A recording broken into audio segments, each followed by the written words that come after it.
जय श्री कृष्णा। राधे राधे। आज आप लोग जानेंगे योगिनी एकादशी व्रत कब है। आषाढ़ माह के कृष्ण पक्ष की 11वीं तिथि पर योगिनी एकादशी का व्रत किया जाएगा।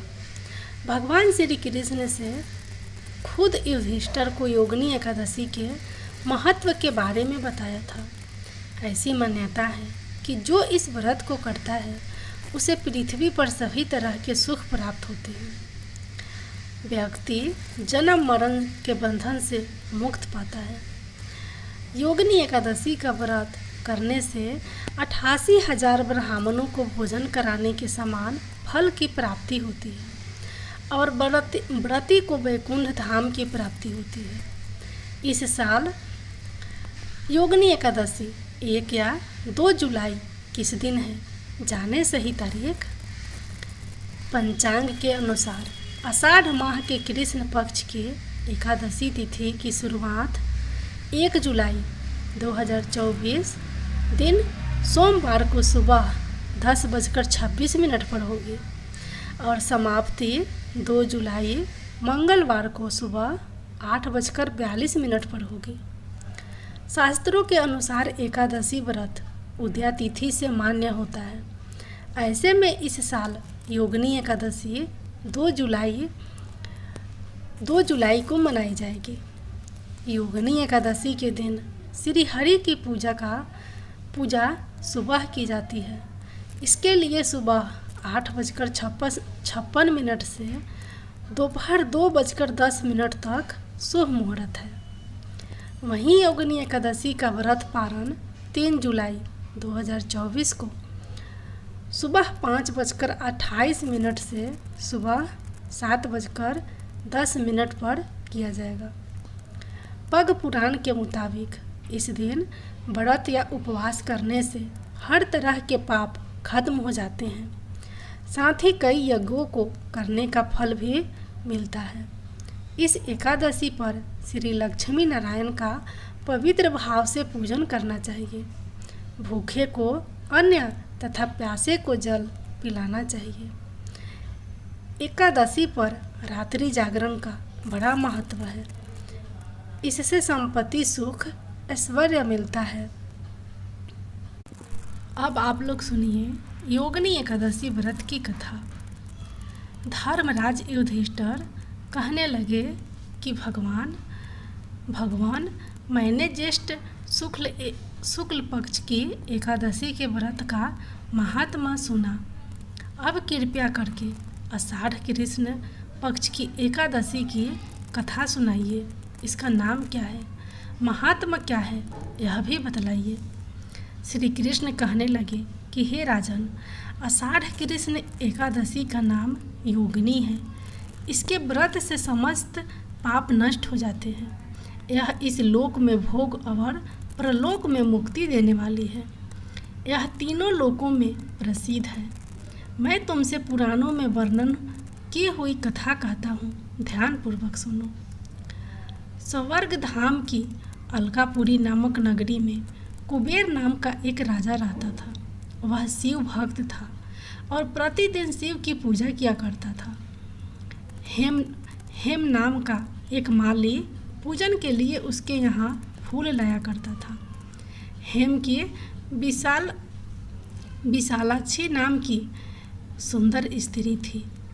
एक दिन वह मानसरोवर से पुष्प तो ले आया, लेकिन कामासक्त होने के कारण वह अपनी स्त्री से हास्य विनोद तथा रमन करने लगा। इधर राजा उसकी दोपहर तक राह देखता रहा। अंत में राजा कुबेर ने सेवकों को आज्ञा दी कि तुम लोग जाकर माली के न आने का कारण पता करो, क्योंकि वह अभी तक पुष्प लेकर नहीं आया। सेवकों ने कहा कि महाराज, वह पापी अति कामी है, अपनी स्त्री के साथ हास्य विनोद और रमन कर रहा होगा। यह सुनकर कुबेर ने क्रोधित होकर उसे बुलाया।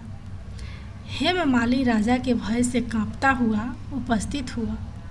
राजा कुबेर ने क्रोध में आकर कहा, अरे पापी, नीच, कामी, तूने मेरे परम पूजनीय ईश्वरों के ईश्वर श्री शिव जी महाराज का अनादर किया है, इसलिए मैं तुझे श्राप देता हूँ कि तू स्त्री का वियोग सहेगा और मृत्यु लोक में जाकर कोढ़ी होगा।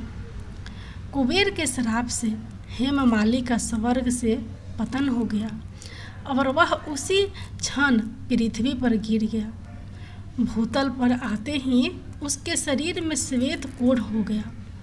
उसकी स्त्री भी उसी समय अंतर्धान हो गई। मृत्यु लोक में आकर माली ने महान दुख भोगे।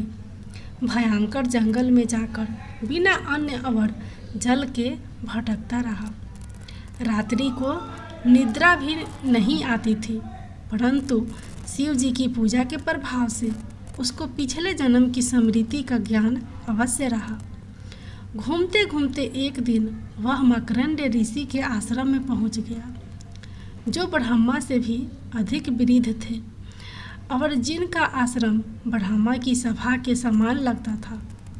हेममाली वहां जाकर उनके पैरों में पड़ गया। उसे देखकर मकरंद ऋषि बोले, तुमने ऐसा कौन सा पाप किया है जिसके प्रभाव से यह हालत हो गई। हेममाली ने सारा वृतांत कह सुनाया। यह सुनकर ऋषि बोले, निश्चित ही तूने मेरे सम्मुख सत्य वचन कहे हैं, इसलिए तेरे उद्धार के लिए मैं एक व्रत बताता हूँ। यदि तू आषाढ़ मास के कृष्ण पक्ष की योगिनी नामक एकादशी का विधि पूर्वक व्रत करेगा तो तेरे सब पाप नष्ट हो जाएंगे। यह सुनकर हेममाली ने अत्यंत प्रसन्न होकर मुनि को साष्टांग प्रणाम किया। मुनि ने उसे स्नेह के साथ उठाया। हेममाली ने मुनि के कथा अनुसार विधि पूर्वक योगिनी एकादशी का व्रत किया। इस व्रत के प्रभाव से अपने पुराने स्वरूप में आकर वह अपनी स्त्री के साथ सुखपूर्वक रहने लगा। भगवान कृष्ण ने कहा, हे राजन, यह योगिनी एकादशी का व्रत 88,000 ब्राह्मणों को भोजन कराने के बराबर फल देता है। इसके व्रत के समस्त पाप दूर हो जाते हैं। इसके व्रत के प्रभाव से समस्त पाप दूर हो जाते हैं और अंत में स्वर्ग की प्राप्ति होती है। एकादशी माता की जय।